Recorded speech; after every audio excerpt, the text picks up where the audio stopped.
माझ्याबरोबर गेले 15-20 वर्ष संघटनेच्या राजकारणामध्ये काम करणारा मनमिळावू स्वभावाचा विक्रम याच्या निवडणुकीच्या प्रचाराच्या निमित्ताने आपण सर्वजण या ठिकाणी जमलेलो आहे। उशीर खूप झालेला आहे, त्यामुळे मी व्यासपीठावरील कोणाचा नामोल्लेख करत नाही, मला सगळ्यांनी माफ करावं। मी खास विक्रमला पाठिंबा देण्यासाठी, त्याला शुभेच्छा देण्यासाठी नाशिकवरून आलो आज। आणि त्याचं कारण हे आहे की विक्रम हा अत्यंत मनमिळावू स्वभावाचा कार्यकर्ता, जेव्हा जेव्हा मला गरज होती तेव्हा तेव्हा विक्रम माझ्या सोबत एक मित्रासारखा उभा होता। आणि म्हणून विक्रमला जेव्हा गरज आहे तेव्हा त्याच्या पाठीशी उभं राहणं हे तुमचं आमचं कर्तव्य आहे। म्हणून मी आज या ठिकाणी विक्रमला पाठिंबा देण्यासाठी आलेलो आहे। 21व्या-22व्या वर्षी पंचायत समिती, जिल्हा परिषद आणि त्याच्या माध्यमातून आपल्या तालुक्याची आणि मतदारसंघाची सेवा त्यांनी केली। आपले वडील नरेंद्रजी ठाकरे यांचा वारसा पुढे चालवताना कोणत्याही माणसाला दुखवल्याचं एक पण उदाहरण मला आजपर्यंत वरुड मोर्शीच्या तालुक्यातल्या एकाही कार्यकर्त्यांनी सांगितलेलं नाही। प्रत्येकाचं मन जिंकण्याचं काम विक्रमने आजपर्यंत राजकारणामध्ये केलेलं आहे। शेवटी राजकारणामध्ये चांगले माणसं असले पाहिजे, चांगले युवक असले पाहिजे, चांगलं विजन असलेले युवक असले पाहिजे असं आपण काय म्हणतो, परंतु त्या युवकाला जेव्हा संधी देण्याची वेळ येते तेव्हा मात्र आपण कुठेही कमी पडता कामा नये हे आव्हान करण्यासाठी खऱ्या अर्थाने मी आज तुमच्याकडे आलेलो आहे। विक्रमची विचारधारा मला माहिती आहे। विक्रम हा पुरोगामी विचाराचा आहे, कोणत्या जाती धर्मामध्ये भेद निर्माण करणारा कार्यकर्ता नाही। विक्रम हा सगळ्यांना सोबत घेऊन चालणारा कार्यकर्ता आहे आणि म्हणून विक्रमच्या पाठीशी उभं राहणं हे तुमची आमची सगळ्यांची जबाबदारी आहे। त्याच्यावर अन्याय झाला, या तालुक्यावर अन्याय झाला आणि त्या अन्यायाला वाचा फोडण्यासाठी त्यांनी ही अपक्ष निवडणूक या ठिकाणी लढवलेली आहे। तुमच्या मतदारसंघामध्ये मागच्या वेळेस एक अपक्ष उमेदवार निवडून आले। अपक्ष निवडून आल्यामुळे त्यांना भरघोस असा निधी मिळाला, परंतु त्या निधीचा वापर करत असताना सामान्य माणसाला किती वापर झाला हा देखील एक संशोधनाचा विषय आहे। तुम्ही एक उमेदवार हा अपक्ष म्हणून निवडून द्या आणि पुढचे 5 वर्ष बघा या मतदारसंघातले सगळे प्रलंबित कामं मार्गी लावण्याचं काम विक्रम केल्याशिवाय राहणार नाही। आणि विधान परिषदेमध्ये मी आमदार म्हणून काम करतो, मला माहिती आहे विक्रम मध्ये काय ताकद आहे आणि त्या सभागृहामध्ये काय ताकद आहे हे आम्हाला माहिती आहे। त्याला संधी देण्याचं काम आपण सगळ्यांनी केलं पाहिजे। आमचे मामा बाळासाहेब थोरात ज्यावेळेस पाटबंधारे राज्यमंत्री होते त्यावेळेस ठाकरे साहेब हे आमदार म्हणून या मतदारसंघामध्ये काम करत होते आणि या मतदारसंघाच्या जलसंधारणाचे असतील, पाटबंधाऱ्याचे असतील, अनेक प्रश्न मार्गी लावण्याचं काम नरेंद्र ठाकरे साहेबांनी मागच्या काळामध्ये केलेलं आहे। विक्रमला खरं तर काका आम्ही मागच्याच वेळेस म्हणलो होतो की तू निवडणुकीला उभा राहा आणि मागच्याच वेळेस त्यांनी निवडणूक लढायला पाहिजे होती असं आमचं ठाम मत होतं, परंतु ती संधी गेली। आणि मी तुम्हाला सांगतो विक्रम आमदार होणं हे विक्रमसाठी महत्वाचं नाहीये, हे तुमच्यासाठी महत्वाचं आहे। कारण तुम्हाला एक असा प्रतिनिधी पाहिजे का जो प्रामाणिक आहे,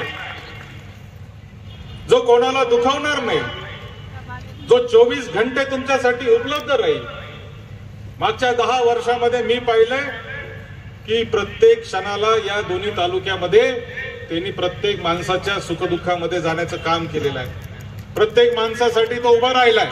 आणि म्हणून हा जो जनसमुदाय या ठिकाणी जमलेला आहे हे त्याचं सर्टिफिकेट आहे। या मतदारसंघामध्ये सांगली पॅटर्न झालेला आहे, सांगलीमध्ये पण लिफाफाच होता आणि तोच लिफाफा त्या ठिकाणी आता या ठिकाणी सुद्धा काम करणार आहे। येणाऱ्या 20 तारखेला होणारी ही निवडणूक या वरुड मोर्शी मतदारसंघाच्या भवितव्याची निवडणूक ठरणार आहे।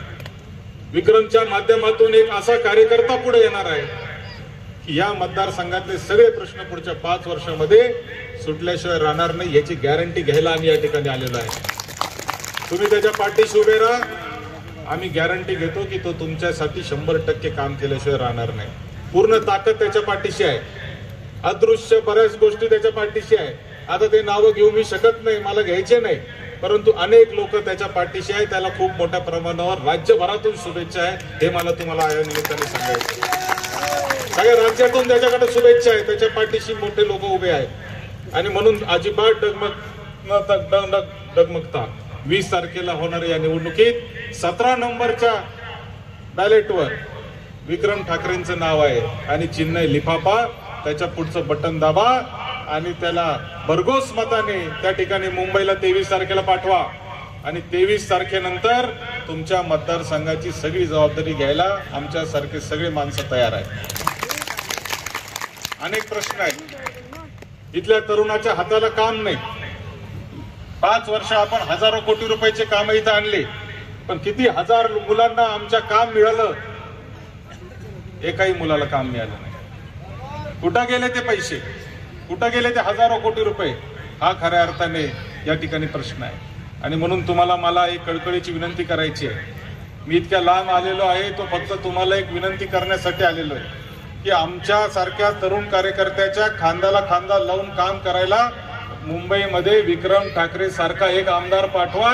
निश्चितपणाने तुमचे सगळे प्रश्न मार्गी लावण्यासाठी आम्ही तिथं भांडू. आम्ही सरकार कोणाचं येईल काय येईल मला माहित नाही, पण ज्याचं कोणाचं सरकार येईल त्या सरकारकडून काम करून घेण्याची ताकद विक्रम ठाकरे मध्ये आहे याची देखील मला गॅरंटी आहे.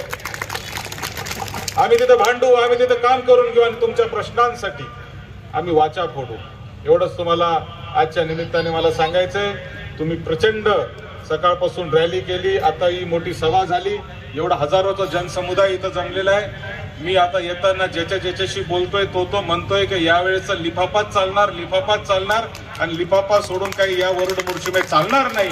आणि वरुड मुर्शीची जनता विक्रम ठाकरेंच्या पाठीशी खंबीरपणाने उभं राहिल्याशिवाय राहणार नाही याची मला खात्री आहे. मी पुन्हा एकदा आपल्याला आवाहन करतो की 20 तारखेला आपण विक्रमच्या पाठीशी खंबीरपणाने उभं राहा. एक गरज आहे त्याला संधीची. होतकरू तरुण आहे, कर्तबगार मुलगा आहे, त्याला तुमच्या संधीची गरज आहे. तुम्ही त्याला संधी द्या. तो निश्चितपणाने तुमचं भ्रमनिराश केल्याशिवाय राहणार नाही. तो तुमच्यासाठी खंबीरपणाने उभा राहील. तुम्हाला कधीही पश्चाताप होणार नाही याची मी तुम्हाला गॅरंटी देतो. कधी भ्रमनिराश तुमचा करणार नाही याची मी तुम्हाला गॅरंटी देतो. आणि 20 तारखेला होणाऱ्या निवडणुकीत आपण सर्वांनी त्याच्या पाठीशी पुन्हा एकदा उभं राहावं अशी विनंती करतो आणि थांबतो. जय हिंद, जय महाराष्ट्र.